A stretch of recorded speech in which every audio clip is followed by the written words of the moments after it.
Hello, everyone. Welcome. Welcome to folks coming in from the waiting room. We're so glad to have you here. We'll give folks a moment to get in and get connected to audio and video. Wonderful. Welcome. My name is Andrea Patton. I am the Chief of Staff for the City of Boston's Disabilities Commission.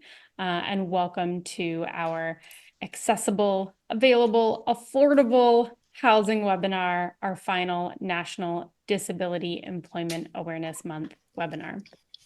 Before I dive into our agenda for the day, I'd like to ask my boss, the Commissioner for the City of Boston's Disabilities Commission, Kristen, to say a few words. Thanks, Andrea.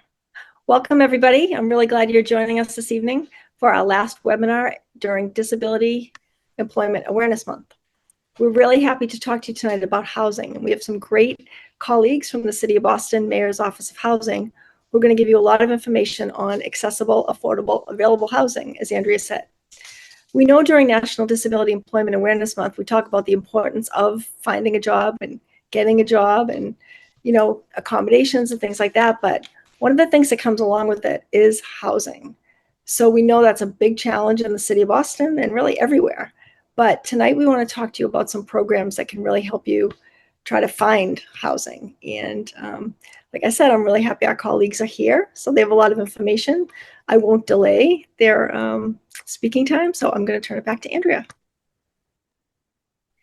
Thank you so much, Commissioner.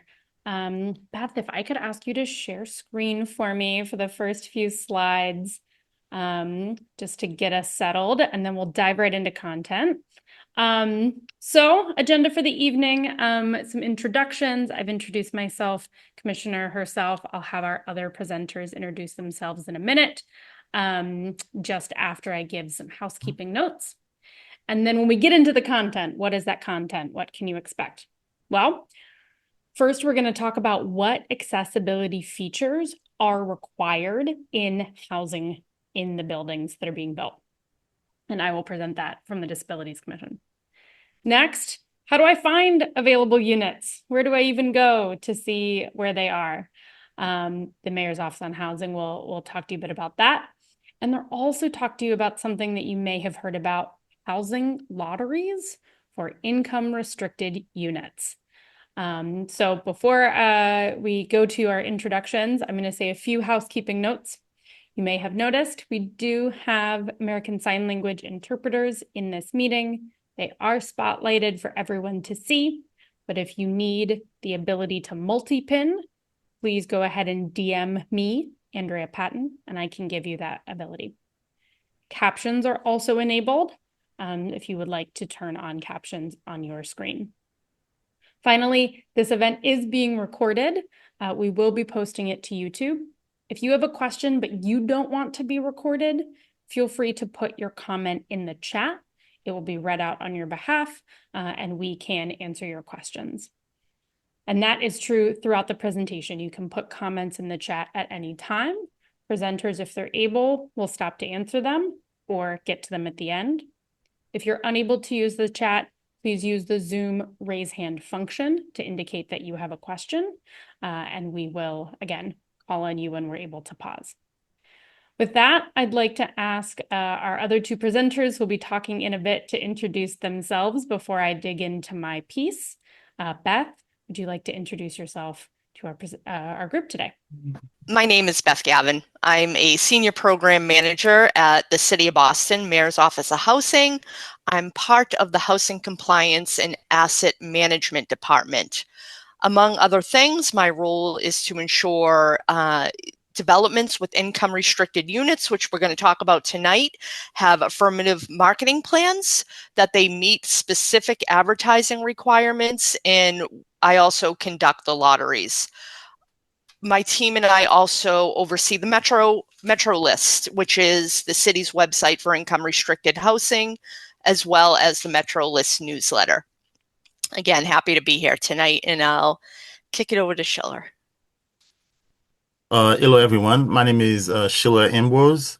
I'm the Deputy Director of Housing Compliance and Asset Management, and I work with almost every division in our department. We have different ones, including making sure that whoever apply for those units after they've been selected to the lottery list, get into those units on time and making sure that they have not been discriminated against or do referrals, and also make sure that they have a second chance of reapplying if they were denied, making sure that there was no wrongful denial on their behalf. So that's all, like making sure that people get into those units that have been allocated to them. Thank you so much, Schiller. Thank you so much, Beth. We were looking forward to getting into all of that and hearing everything you have to talk about in just a bit. But first, you're hearing from me for a little bit longer to talk about accessible housing. What does it mean to have accessible housing? What are ADA units? Well, let's dig into it. Next slide, please. Great. So accessible. What does accessible mean? Well, accessibility is going to be different for everyone, right? I'm sure every one of you on this call have different needs related to your disability or know people with different needs related to your disability. And quite frankly, accessible units doesn't have a specific definition. What does have definitions are what are called Group 1 and Group 2 units. What does that mean? Well, the Massachusetts Building Code is the set of rules, the set of design rules that architects and construction teams have to follow when they're building housing. And that code describes two different kinds of units that they call Group 1 and Group 2. So when you go looking for housing, there are these units called Group 2A units, but they're not going to say that when you see the advertisement. You may see these units called wheelchair accessible or built out or ADA units, or maybe ADA mobility units, or maybe disabled accessible. I've seen all of these and some more on units that are advertised. And these are the ones that are going to be Group 2A. So what does Group 2A mean? Next slide, please. Group 2A units have a lot of different features, but the two biggest, most impactful in your daily life if you live in these units is that there is first space in the bathroom to transfer from a wheelchair. So on this slide, we have a few different pictures below that bullet. The first picture to the left is a photo, a real life photo of a bathroom. On the left-hand side of the photo is a toilet, and then there's about 3 feet between the toilet and the shower. And that's space where a wheelchair user can roll in to be next to that toilet to make the transfer to the toilet. There are 2 other images in the same line. They're both drawings or renderings. They have words on them that you can't read. They're too small, and that's okay. But basically what they're showing in the middle one is a yellow circle on the floor that shows, again, that space that a wheelchair could turn and make a turn inside the bathroom. And the third picture is another way of getting that same space. Instead of a circle, there's a couple of yellow squares that indicate where a wheelchair could make more like 90-degree turns to get into and out of the bathroom. All of these are ways to show what is different about this kind of unit than other housing units, which is basically space in the bathroom for a wheelchair to get around. The second big difference in these units are removable cabinets, so that cabinets and sinks can be lowered, and a wheelchair has knee and toe space to roll under the unit. So a picture here on the left shows cabinets that have extendable kind of drawers, extendable cabinets that roll out from the cabinet. And then it shows an empty manual chair in the picture that is rolled under one of those cabinets. The second picture shows a person who uses a wheelchair who has rolled under his kitchen cabinet, his sink, it looks like, and he's doing dishes under the sink. So again, the big features about Group 2A units, the big features about these ADA mobility units that are going to make a difference to someone being able to use them is space in the bathroom and removable cabinets that create wheelchair space. Next slide. So what are group one units then? Well, group one units are sometimes called adaptable or age in place units, or they might not be identified as anything in particular. They'll just, be advertised as an apartment. And why is that? What makes a unit group one? Well, the next slide. Group one does have some units, some features that would make them more accessible to folks who have disabilities. Specifically, what they have are 0-step entrances and doors that are wider than 32 inches. The doors don't have to be fully wheelchair accessible, fully compliant with those group two units, but they do have to be able to comply without major reconstruction. This is the first feature that makes these units be called adaptable, because that door can be changed easily to better fit someone who maybe has a wider chair. The other big features in these units are that the walls in the bathroom and where the shower is, those are strong enough to support grab bars. So when the building is built for the first time and it's opened and they're welcoming tenants to come look at them, you may not see grab bars on the walls because they don't have to be installed. But the architects and the construction team did have to put supports in the walls where a grab bar could be installed. Similarly, the kitchen walls are strong enough to support changing out the cabinets, right? Lowering those sinking cabinets in a way that might one day be needed by someone who uses a wheelchair. And so while Group 2A units have features that are particular to the needs of wheelchair users, Group 1 units are often suitable for people that use a walker or crutches. And maybe that person will one day need a wheelchair, but they don't need it right now. So now that we know what Group 1 and 2 units are, where do you find them? How do you know if a unit has these features? Next slide. So, biggest thing is new construction. So there's some complicated rules about buildings that already exist, but starting with buildings built after the Americans with Disabilities Act, essentially, buildings built since the 1990s, they have to have Group 1 and 2 units. So if the building has 3 units or more, and they don't have an elevator, the units that are on the ground floor do have to be Group 1. That first floor unit has to have 0-step entry and extra wide doors. And if it's a building that has more than 3 units and it does have an elevator, then every single unit is required to be Group 1.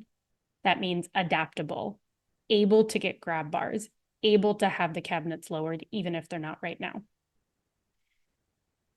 What about the wheelchair units? Well, in large buildings, which means 20 units, pretty big buildings here. We're not talking triple deckers anymore, pretty big buildings. 5% of those units have to be wheelchair accessible, have to be that Group 2A that I was describing with roll under sinks and wheelchair space in the bathroom. We here in Boston think that's not enough. So when we spend money, when we spend city dollars to support the construction of new housing, we actually require that it be 10% of those units to become wheelchair accessible. Another thing that we do in the city when we give money for these projects is we have some requirements related to affordability. Now, affordable is another one of those words that doesn't actually have a specific definition. What's affordable to you might be unaffordable to me. And so that's where Beth's going to talk about income restricted units. So we can measure that. We can measure your income. It's harder to measure affordability. The other thing that the building code does require is that when that building is 20 units or more, 2% of the units must be for deaf or hard of hearing individuals. And what that means is they have built in visual alarms and visual doorbells so that someone can see, the doorbell ringing, see the alarms happening. You might see these called ADA sensory units in advertisements. So that's a lot of math. That's a lot of complications. That's a lot of if-then.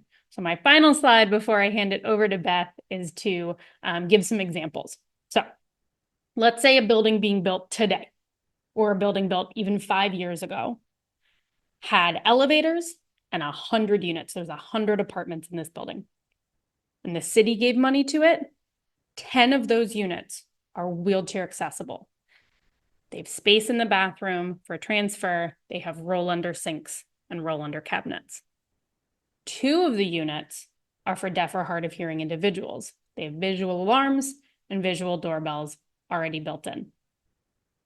All of the other units in a building that big, 88 units, are going to have accessible entrances, wider doorways, and the ability to have grab bars installed. Every single one of those units in that really big building. Now, some of these units will be income restricted, while some will be market rate. And Beth will talk a little bit about what that means. Another example, if it's a triple decker, let's say someone's building a brand new triple decker here in Boston. It's 3 units, classic triple decker, no elevator. Well, unfortunately, none of them are required to be wheelchair accessible or units for deaf or hard of hearing. But that first floor unit, that unit on the ground floor, does have to have accessible entrances, that's stair-free entrances, and have future grab bars installed. So that ground floor unit is going to be an adaptable unit that you can get into without stairs, even in a building as small as a triple decker, if it's built today. That's a lot. I don't see any questions in the chat right this second. But if you have any questions on any of that, please throw something in the chat or raise your hand using the Zoom raise hand function. Otherwise, I will hand it over, moving on from our accessible portion to our affordable, or again, at least income restricted. Yes, I see one question. Commissioner, please go ahead. Thanks, Andrea. Just 2 quick points I want to make on that. And like Andrea said, it's a lot of information and we know it can be very complex and confusing, and that's what we're here for. But 2 things I want to say. The reason why we work so hard to push this policy throughout the city and also in private developments is because we want people to be able to do 3 things. We want them to be able to get an accessible housing unit if they need it for themselves. We also want them to be able to age in place if they live in the unit. That means they don't have to move. If they become older, say you've lived in a unit for 30 years, and now suddenly you're an older adult, you need a walker or a wheelchair, or you have an injury, or even a temporary injury like a broken leg. We don't want you to have to move, and we don't want you to have to be even like experiencing discomfort and just trying to get home. And then the third thing is what we call visitability, which means even though you may not have a disability, nobody in your family has a disability, but you meet a new friend, a new coworker who uses a wheelchair, they can come to your house and visit you. So those are the 3 main reasons why we really push this policy for accessible units. And my office works very closely with Beth and Schiller to ensure that this happens with all new developments. And these units and the building code that Andrea talked about are all consolidated under the Architectural Access Board of the state, the Mass AAB. You may have heard of it. It's a great resource, and we can talk more about that later. I don't want to delay Beth and Schiller because I know they have a lot of great information, but just know that we advocate for these policies and ensure that they're in place so that we can do those 3 things for our Boston residents. Home for yourself, home you can age in, and a place where people with disabilities can visit. Thanks, Andrea. Thank you, Commissioner. All excellent points. And I will just close with, one of the things that we like to emphasize, regardless of all the math, right? Bigger, newer buildings, particularly if they have an elevator, are much more likely to meet your needs. They are, in fact, required to have accessible entrances to all of these units. And then changes can be made. And those changes that can be made are easier to make. They don't require major construction. The Architectural Access Code requires these things to be built into the architecture because that's the hard thing to change, right? It's a lot harder to make your bathroom bigger after it's already been built. But it's much easier to add grab bars. If you don't need those right now, it's very easy to add those later. And that's the point we want to emphasize. A unit may not have everything that you need right away, and it's not required to, but it should be able to meet your needs without major construction if it is a newer building. With that, not seeing any other questions in the chat, I will bring up my colleagues from the Mayor's Office on Housing to, again, tackle some of those other A's that we often hear about. Available housing, where do I find it? Beth? Great. Thank you so much, Andrea. I really appreciate it. I always find this so informative. I remember last year I referred to this presentation throughout the year, and I'm sure I'll be doing the same 2026. So again, my name is Beth Gavin. I'm Senior Program Manager at the Mayor's Office of Housing, and we're going to talk a little bit about housing search resources as well as the lotteries. How do they work? What are best practices? So we're going to start with housing search. Schiller and myself, we're not leading experts on housing search, but we do collaborate with our Office of Housing Stability in the city, and we do info sessions throughout the city in person as well as virtual. We'll talk about Metro List right now, where you can find out about all of that. But I'm going to go through some of the top ones that we always refer to people. The number one, Metro List, and you'll have to forgive me because you're going to hear this word over and over tonight. My hope is if you take anything away from this presentation, at least my part of the presentation, let it be Metro List. Again, my small team oversees both the content of the website and the weekly newsletter. If somebody asks me for housing search help, my first suggestion is always sign up for the Metro List newsletter. It will come right into your inbox every single week. And we also have information on those virtual or in-person information sessions, and we'd love to have you there. We'd love to see you and meet you personally. My second suggestion is always check the Metro List website throughout the week. It's a no-frills listing page. You're not going to see a lot of beautiful pictures, but it is a listing of available income restricted housing opportunities in Boston and beyond. I say to check the website in addition to the newsletter because sometimes there are lotteries in other towns you might be interested in, some first come, first serve opportunities that come and go quickly, in waitlist openings that may not make that newsletter. So it's always good to check it out. So that's always my number one. Housing Navigator. And I believe everybody's going to get a copy of this presentation, but Housing Navigator, it's a fabulous website. It's in the spirit of Metro List. It's listings. They have search features that you can search by town, what town you're interested in, bedroom size, affordability, availability, and of course, units features built out for persons with disabilities. It's a state-run, it's state-affiliated, but this is always a great place. You're going to see a lot of repeats with Metro List, but it's always good to check in here too. All right, the third is CHAMP. CHAMP it stands for the Common Housing Application for Massachusetts Programs, and it's a website where you can apply to state and federal funded public housing. Here you can apply to any developments managed by the Boston Housing Authority as well as other housing authorities in the state. You can also apply for housing vouchers, whether they be MRVP, alternative housing vouchers, which I'm going to touch on in a second. That's it. MRVP and AHVPs, we call them. So applying. It's fairly, I did a test. I do actually go on this all the time when I'm checking availability for people. It's basically going to ask you up front for your contact information, and there's a lot of yes or no questions that you'll just want to be aware of. I miss so many of them all the times. Just be sure to fill it out carefully and correctly. For some buildings or units, you will receive priority points if you are a person with a disability, if you're a senior, or if you're currently experiencing hardships such as homelessness or displacement. So just be sure to fill that out correctly. And if you're not, if you don't like the online stuff, there is right on that website, you can print out an application. There's contact information for people you can call, or I believe that they do have an office listed on that website where you can go in and pick up an application. So they will accommodate that way. All right, just a couple of others. So the Boston Center for Independent Living, it's an excellent resource for persons with disabilities. You're likely very well aware of them.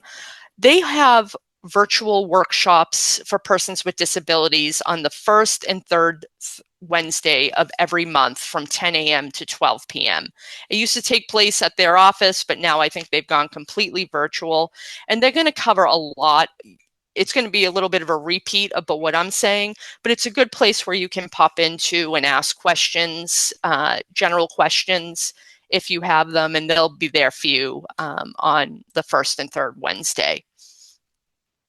Okay, and as I mentioned, the Alternative Housing Voucher Program, this supports persons under the age of 60 living with persons with disabilities under the age of 60.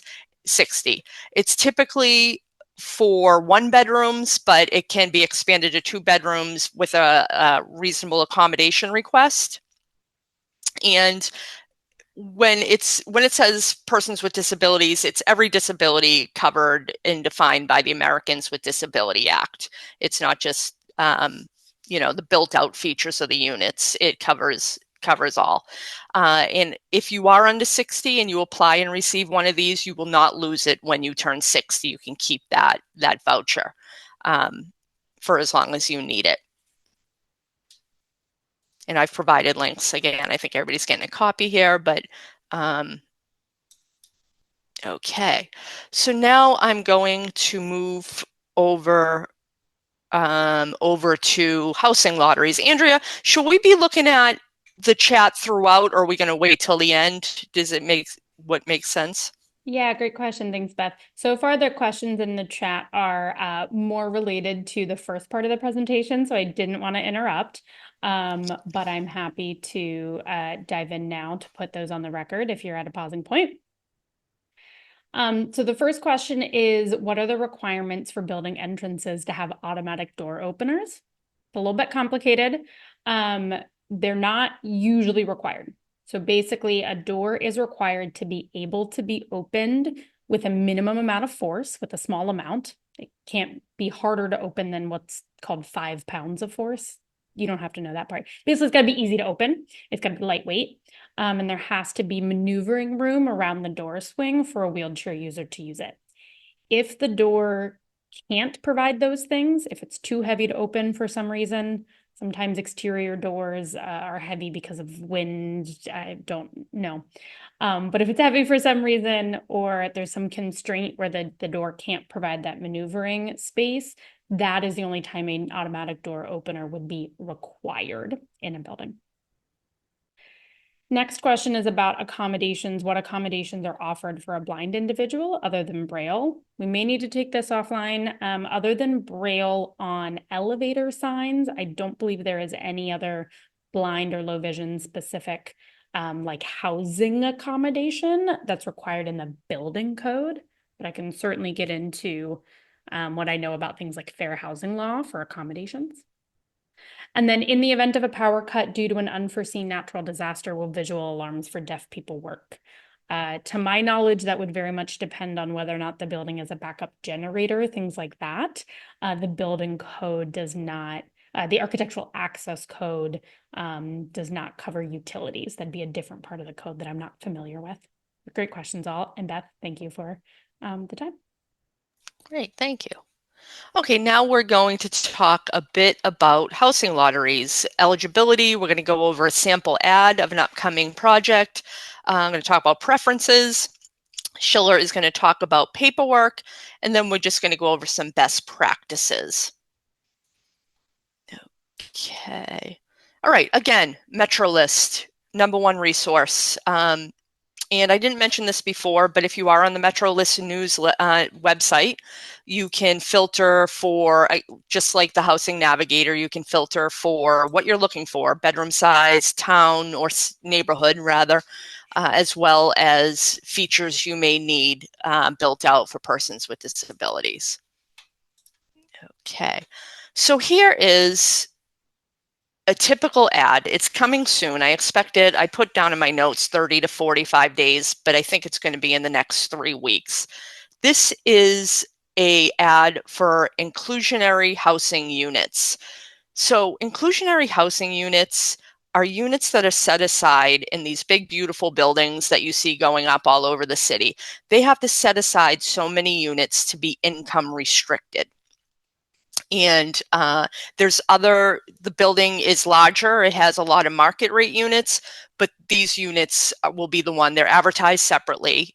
We oversee the advertising for this, and they are income restricted. For this particular property, it's income restricted at 70% of the area median income. And everything you see on Metro List, everything you see on Housing Navigator, you're going to see area median income. It's all by AMI. So what does that mean?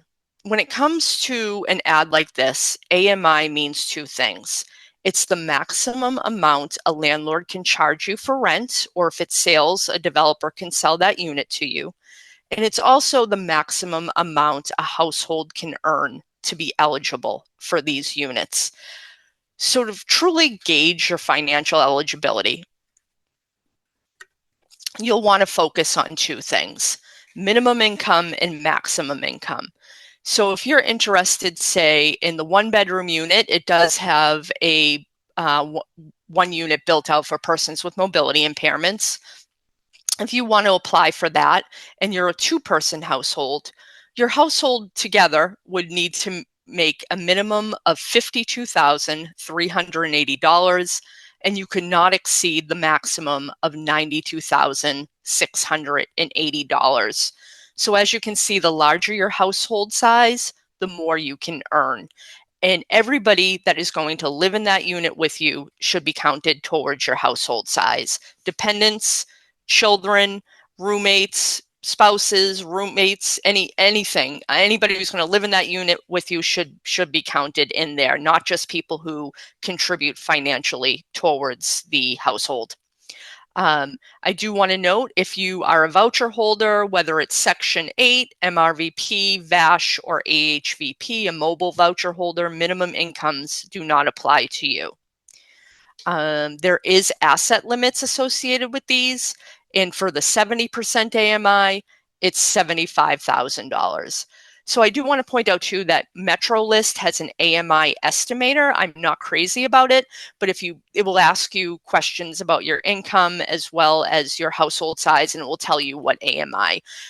When it tells you that you fall into, say, the 70% of the area median income, it means that you would be qualified for anything 70% and above. So when you see every ad that we have for our lotteries, we'll have it built out like this, like a minimum and a maximum that you can gauge. But if you're ever in doubt, I always say, when in doubt, fill it out. Fill out the application. Anyone can apply to a lottery. If they see what you put down as ineligible, they'll let you know.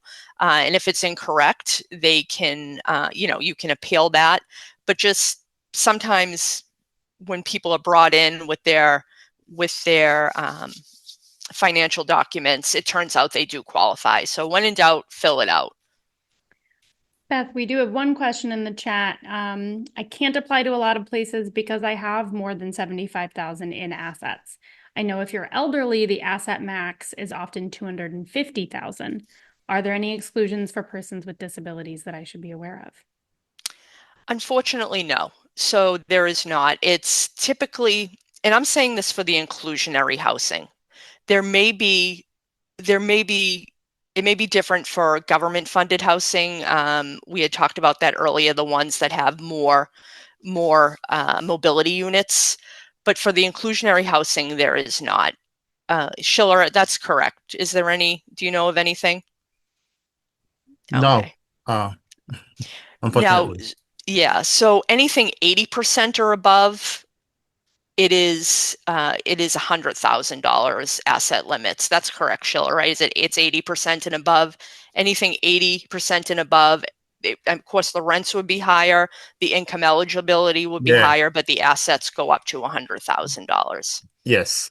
And I want to say too, if you ever see an ad and it's not clear, because we can't list assets for the government funded projects, we can't list assets onto the advertisement. If you ever see something and you're interested and have questions, there'll always be contact information on that ad. Reach out and ask. Sometimes because of the funding and it's super complicated and I'm not even comfortable talking about it because I'm not the expert, there's different assets that apply. I've never heard of like an exception for persons with disabilities, but some of the assets for some of the rentals of the government funded are different than the inclusionary housing. Okay. There's another question, Yep. Beth, regarding assets. Okay, you want to take that one? So what counts as elderly? I can answer that part. So most of the buildings that we have are either 55 plus or 62 plus. And Sheila, maybe you can get this one. What does retirement refer to regarding assets? If it is 401k, we don't look at that. Okay. We only count asset outside of the retirement, unless you withdraw from it or unless some people have the retirement and they have another type of investment account attached to it. We will count those investment account. Great, thank you. So on a typical inclusionary housing lottery, there are preferences, and I'll talk about the units that are built out for persons with disabilities. The first preference is always going to be Boston residency, and it's a yes or no question on the application.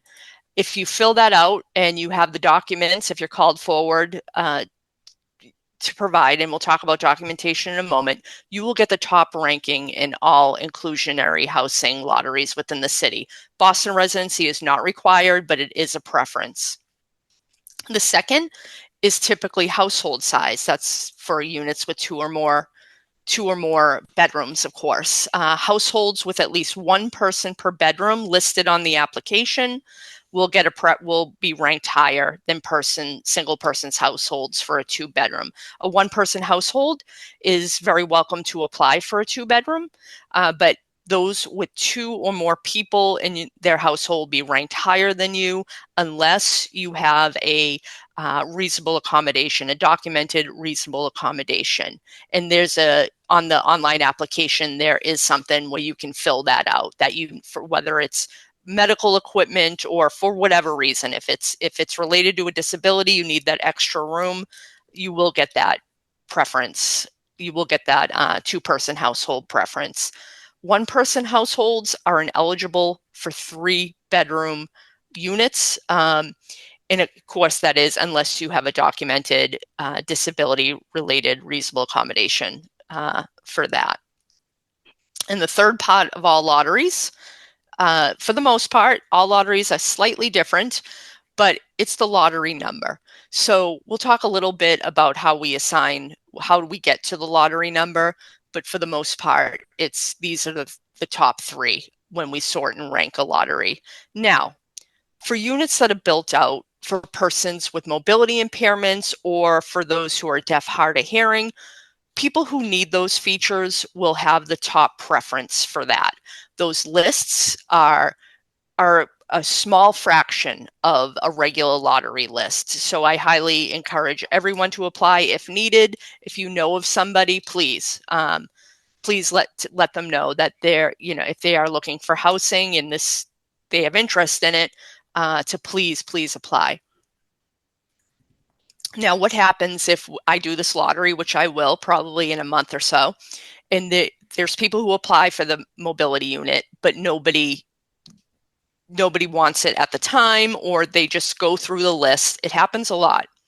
They go through the list and they can't find somebody on the lottery list who needs those features. Even if they certified that they needed them, it's exhausted, as again, those lists are small. So in that case, these units are going to go first come, first serve, right on the Metro list for 2 weeks, specifically for persons who need those built out features, whether it's mobility or deaf, hard of hearing. Again, that's why I always suggest people look on MetroList website. We do typically put it into the newsletter as well. There's a way to filter for units that are built out for mobility or deaf, hard of hearing. And I also, I tell folks, and I always do it myself, to put it in parentheses so it really stands out to people. And right there. So I do want to say first come, first serve opportunities. There are no preferences. So if you're not a Boston resident and you have interest in living in Boston, first come, first serve would maybe a fast track to get into the city without preferences. And if the unit does remain unfilled by a person who does not need those features, they will go down to the general lottery list of people who don't need those features. Okay, so the lottery. What happens before the lottery? So once an application period closes, I send a list of all applicants to the agent. The agent, you might have heard of people like Maloney Property, SEB. The developer hires lottery agents and property managers for the most part. Sometimes I work directly with owners.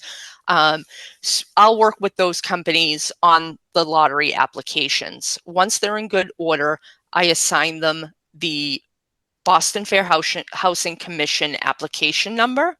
You'll receive that number in an email, and it's important to know and keep that application number and consider it your name, because that's what we put into a cloud-based randomizer, and we hit the randomize, and the order of those application numbers becomes the lottery number. So we do that to protect your anonymity, because I record this. I conduct and record the lotteries remotely, and of course, we record that randomization. I don't put your personal information into that cloud-based randomizer, and none of your personal information will be on that screen. But you'll see that your specific number that you were sent is, and we use those throughout. So after the lottery, you'll receive your lottery number within 10 days after I do the lottery, typically much sooner. I'll work with the agent or the owner to ensure that list if they have any questions and that they understand it. And once it's certified good, I will post it to the Affirmative Fair Housing Marketing webpage. The results are all anonymized, and you'll only be able to find yourself using that application number. And depending on when the certificate of occupancy is, Schiller can attest that most of these lotteries, it's like they're gunning to get people in the door. Usually within 2 to 3 weeks after the lottery, they're going to start calling persons forward to go through the more extensive paperwork that they require, which I believe is the next slide, and Schiller is going to talk about. I do want to say no paperwork is required for, I have another slide. I'm sorry, Schiller. No good. paperwork. I'll be quick about this one. Sorry. No paperwork is required to fill out a lottery application, and it's not something you have to pull together until you're specifically asked. On an average lottery application, it's going to need your contact details, your housing details, unit types desired, disability need, including an extra room, household combined income information. Doesn't have to be on the dollar or perfect, but have a good estimate of it, because it may affect what lottery sheets you're put on. Asset information, and of course preference information if you're a Boston resident, a first-time home buyer, an artist if it applies, and reasonable accommodation info. No documentation is required to fill out a lottery application. No applicant will be screened out for income. So if you put $0, just you're on a train, you're filling it out, you put $3 million, we're not going to screen you out. We're going to put you into that lottery, but you may be marked ineligible. So it's just best to have a good estimate. And again, do the best you can. When in doubt, fill it out. Demographic information, it's always going to be asked. It is optional, and it's for our end, it's a state reporting requirement. And I'll say this again in a bit, but you just want to pay careful attention to deadlines. Once that lottery deadline passes, there's little we can do to get an application in. So you want to just keep an eye on deadlines. Okay, and with that, if you are invited forward after a lottery, I'm going to turn it over to Schiller to talk about what paperwork may be required. Okay. I understand that Beth mentioned one thing about the lottery. They don't require any documents.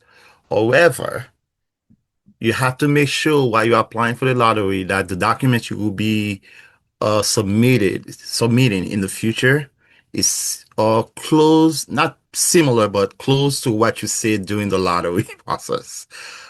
We found out that some individuals say they one thing during the lottery, and when they start applying, they are not approved because what they say during the lottery is not what was presented based on documentation.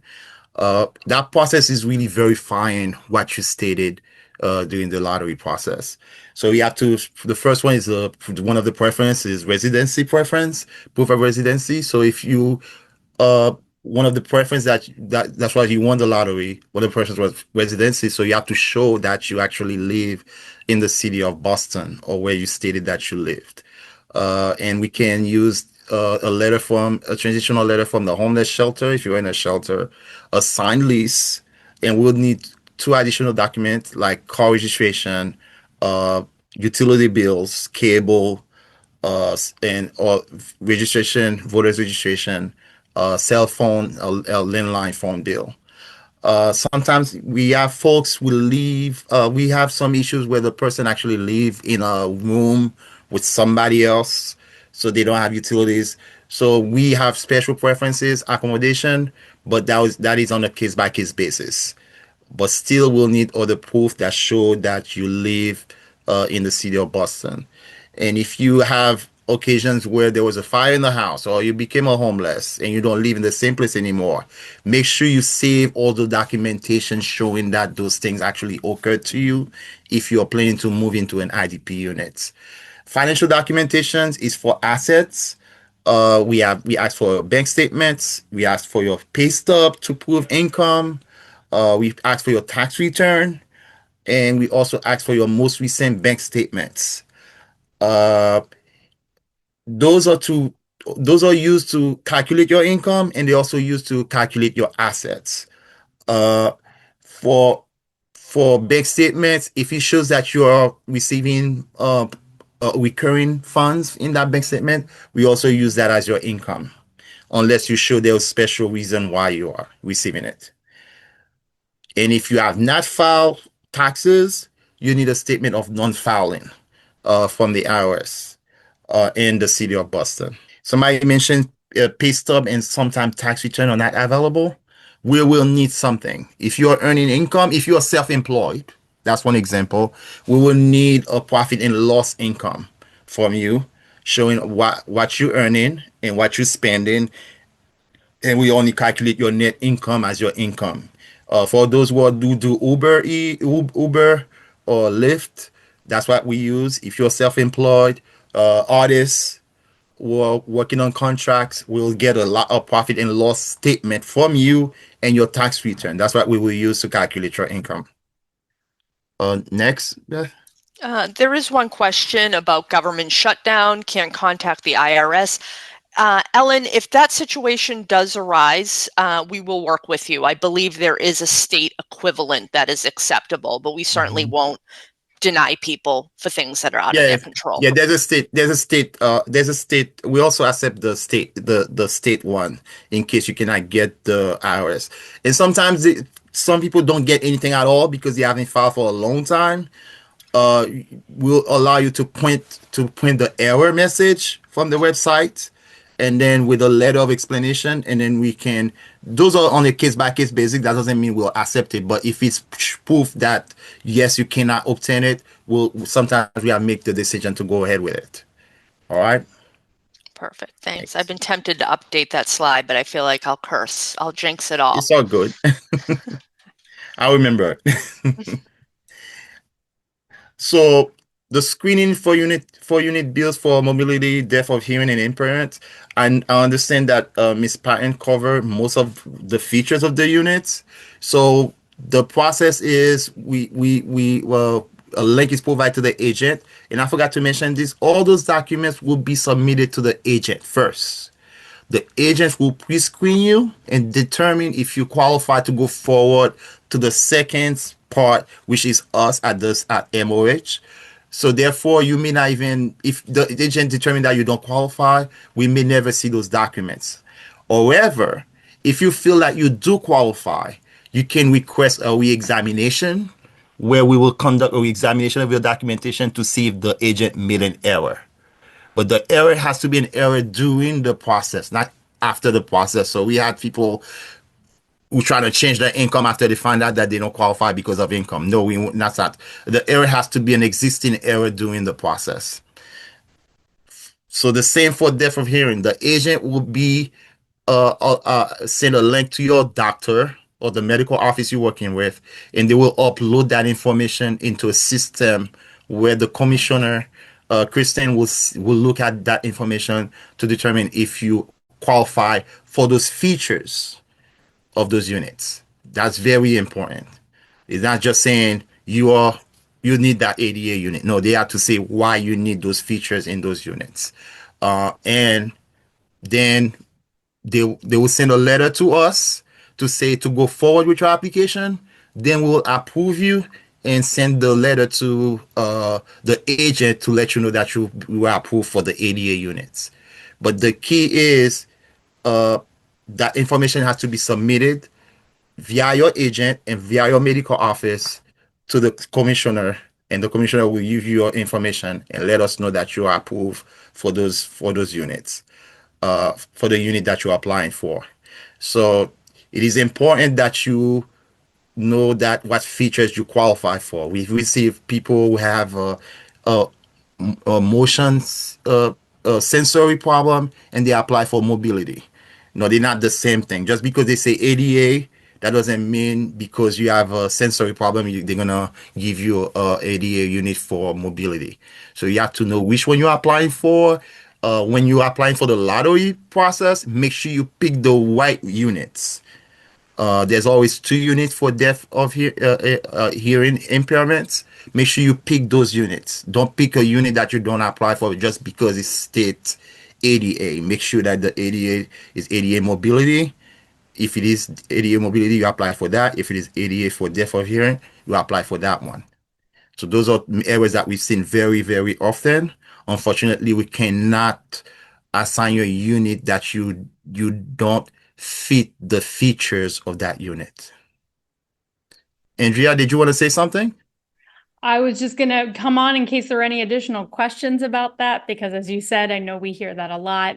Well, my disability meets the definition of an ADA unit. So fits the definition of the Americans with Disabilities Act. I, qualify under the ADA as disabled. That's not what the ADA unit means. As we talked about at the beginning of this, a group 2 unit is the mobility unit and the deaf or hard of hearing unit. And to the last point on this slide, we don't need all your medical information. We don't need your medical records. We've had folks send, copies of their x-rays. We don't need that information. We just need your doctor to say, because of their disability, they need these features, make that connection. They use a wheelchair. They need roll under, cabinets. They need bars on in the bathrooms.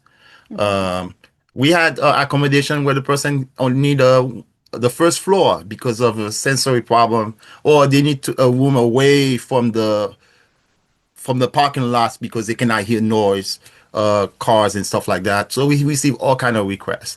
However, you have to make sure that the doctors explain it well and briefly on that letter. Most of the letters are usually one paragraph. And it just state exactly what you need, what features you need, and that's what we're looking for. Next, Beth.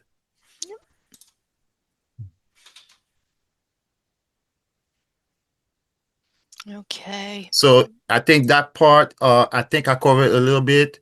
The agent is the one that's verify all your documents first, your income, your assets, and then the agent submit the documentation to us at HCAM to do a second review. And then the process usually take 2 to 4 weeks, but usually takes less than that sometimes. Um, we try our best to make sure that the clients get into those units as soon as possible. That's our goal at MOH. Uh, and once the determination is made, we submit that we send the agent the letter of certification. If it was an ADA unit that you're looking for, you have two letters of certification. You have one from us and one from the commissioner, and those two will be in your file to make sure that you get that unit. Uh, I don't know if anybody needs have any questions. As I mentioned before, if the agents find you ineligible and you believe that an error was made, you have the right to request a re-examination of your files. However, there's two things that we cannot. I think Beth mentioned it earlier. Income and assets, those have no exception, unfortunately. If your asset is above 75,000, we cannot break that rule. If your income is above a certain amount and with your household, we cannot break that rule.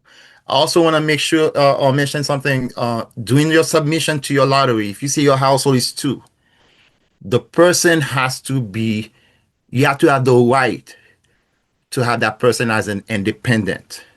It cannot be, is the daughter of your sister, the son of your cousin. You have to have the right to have that person as a household member. So if the person is under 18, you have to provide a proof, like a power of attorney, some type of custody paper, show that that person, you have the right to have that person living with you. It cannot be on your tax return. You apply with that person as an independent. So we've had that issue where when they apply for the lottery, they say the household was two, and they get the preference. But when they apply, when we get to verify the paperwork, they didn't get the preference because the person that they say that's their dependent legally is not. Next, Beth. You want me to run through I this think one? yes. Go ahead. Yeah, sure. So that Schiller just went over income eligibility, and that is for the entire program, for the entire lottery program. It's required for all lotteries. I do want to just mention one thing. If you do apply for a unit built out for persons with disabilities, it's rare that it's just one unit that's available. There are other units that are not built out that way. I call it the general. You're going to be put on the list for both the built out unit as well as the general list. So if you are called forward and it turns out, your criteria doesn't fit, you still have a chance at that lottery. You'll still be on the general lottery list. Now, in addition to eligibility, like any building, market rate, or whatnot, the owner's going to have their own screening standards as well. It involves background checks, basically, whether it's rental, landlord reference checks, credit checks, or criminal. They need to report that to us with their affirmative fair housing marketing plan. It varies, but they do have guidelines that they have to stay within. And that is the City of Boston Fair Chance Tenant Selection Policy. I've linked it here. It's lengthy and sometimes there's a lot of questions. But in a nutshell, nobody can be denied for poor credit if they have a good rental history. Voucher holders are not screened for credit or credit-related items. Nobody can be denied because of arrests or court appearances that did not result in conviction or judgments against the applicant in housing court. If a tenant can provide that he or she is indeed eligible for the unit, they can ask for us to re-examine that file if you are rejected. And they can never make it harder on you than they would for a market rate tenant. So they can't make the background checks. They can't just, believe me, I had a meeting yesterday and I won't go into it. They can't put an income restricted apartment an applicant through a criminal background check and not do it for everybody in the building. They have to hold everybody to the same standard. They can make it easier on you. I will definitely advocate for that, but they can't make it harder on you. All right, so we're gonna sum it up here. Helpful tips. Pay careful attention to deadlines. Everything in this process has a deadline, whether it's the application deadline. If they're inviting you forward, they're going to put a deadline for you to respond. Always pay attention to it. If they're asking for information you cannot provide, let them know that. If you can, put it in writing if you're able to. Anything with government, I say, put in writing if you're able to do it, just so you always have a record. If you ever have questions, ask them for help. There's a lot. I've been doing this a long time, and sometimes I scratch my head. If you're able, join a virtual information session with us or an in-person information session with us. Even if you don't like if we're discussing a specific property and we do that, even if you're not crazy about it, pop in if you have a general question. I will always be there. If not, I'll always be there. So report your household size accurately. Remember, kids do count if you're a legal guardian of a child, they count as well if you're not the parent. So just make sure you count that correctly. There's an additional details field. If there's something on the application that, if you feel that's more to say on your application, please fill that out, but again, we ask that you don't overshare information. We don't need medical information. We don't need domestic information. We're going to be looking at that. The agents are going to be looking at that. So just make sure, there's going to be eyes on it. We don't want your information out there unnecessarily. And again, when in doubt, apply. You just don't know. You don't know. You could be called a year from now and then be perfectly eligible financially. So please, when in doubt, fill it out.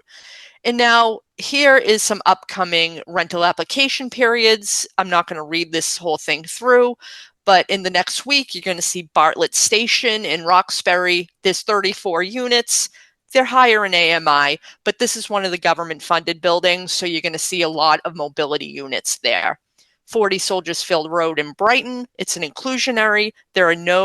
For the income restricted, there are market rate mobility units, but there are none for the income restricted. I may be wrong on that. They haven't submitted it yet, but from what I see. Rope Walk in Charlestown, that's coming up. Again, there are no units specifically. You won't get the preference. There are no units specifically built out for the income restricted, but that's coming up. 199 Gardner Street, which we went over, there is a mobility unit, and that should be coming up in the next 30 days. 63 Belgrade, I believe there is one mobility unit there, and that is, I think 63 Belgrade is in Roslindale. Cheney Street, I love this one, and it's coming up in January. It's a 55 plus building. There are tons of mobility units, and there's also very low AMI units there, which would be a percentage of your income. There's 30% and 50% units, AMI units. So I'm really excited about that. There's 36 units in total. There's also homeownership application period. Boston Home Center is always selling units. We've got quite a few first come, first serve. All of this can be found on the Metro list. I don't want to go on and on. So with that, I will put, this is very, very important. This should be the first slide.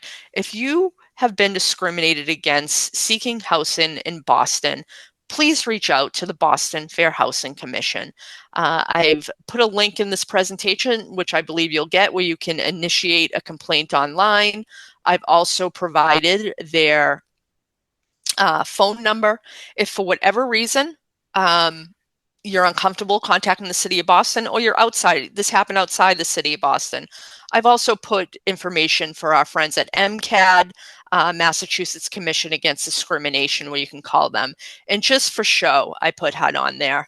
Again, shutdown. I'll leave it at that. I felt I would curse it if I took that out.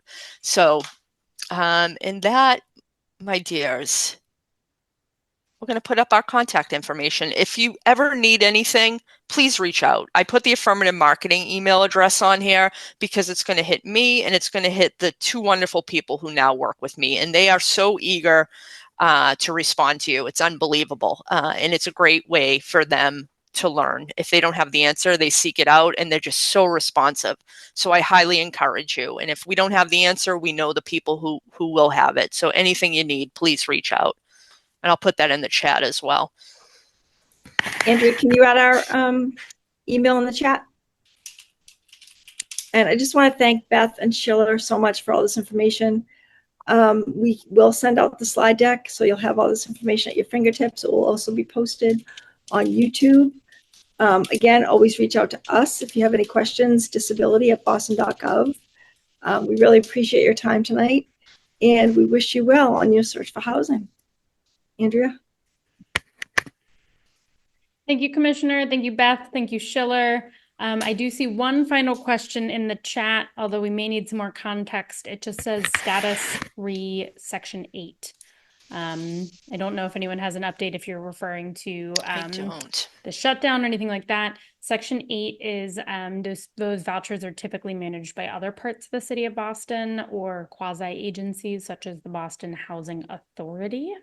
Right. So happy to follow up, Ellen. If you want to shoot an email to disability@boston.gov with your question, we can try and track down some more details for you. Sure. Yeah, so I can say that project Section 8 right now, it's federally funded. I have not heard of any solid changes. I check every single day. But as of right now, I don't even like to talk about it. I don't like my mind to go places, but right now there are no changes as of today. It could change tomorrow. But I feel very confident that things are going to be okay. I think on our side, the only problem that we're having is when the person have to move in, it takes longer than before. Because they have to inspect the property, um, and they probably don't have as many people that works in that department as before. So we've had individuals. I think we have 2 or 3 people still waiting to move into those units because it's taking longer. Thank you, Sheila. That's a good point, unfortunately, that things can take longer to move in, but it shouldn't stop you from qualifying for a unit if you're applying through the lottery. Great. I know we are a little bit over time, over the scheduled time, but we're happy to stay on for another minute or two if there are other questions folks want to ask live. Otherwise, as mentioned, our emails are in the chat, our phone numbers as well. You can always call 311 and ask for Mayor's Office of Housing or ask for the Disabilities Commission. If you aren't able to take down our number, 311 is a great place to call. Excellent. Well, with that, thank you so much for joining us for our fourth Wednesday webinar, this version of National Disability Employment Awareness Month. We hope you learned something, whether it was about jobs with the City of Boston, your rights as an employee, or how to grow your financial wellness and your financial empowerment, or finally here today, how to find housing in the City of Boston. We are here for you. We will continue to answer your questions beyond October, beyond NDEAM, but thank you so much for being a part of this, and we hope you'll stay in touch with our office and share the recordings when they come up on YouTube with your friends and family and anyone else who can help be helped by this information. Thank you.